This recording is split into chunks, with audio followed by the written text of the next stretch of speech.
সারাদিনে কয়জনের কাছে খাইতে চাইছিলেন? না আমি করি 10 জনকার কাছে চাইছি। 10 জনের কাছে খাইতে চাইছেন, কেউ খাওয়ায় নাই আপনাকে?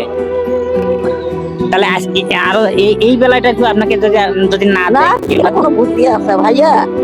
তুই গাও করে রাখছিস, তুই যখন মোর সাথে আও না করলু হ্যাঁ যে কোনো হ্যাঁ কেরা ভাই তুই না আও করে তুই ওইটা তুই যাই কান্না করতেছিলেন কেন?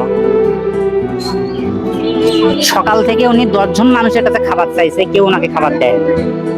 10 জনের মধ্যে একজন একটা শুধু রুটি দিয়েছিল ওনাকে খাওয়ার জন্য, উনি সেটা খাইছে।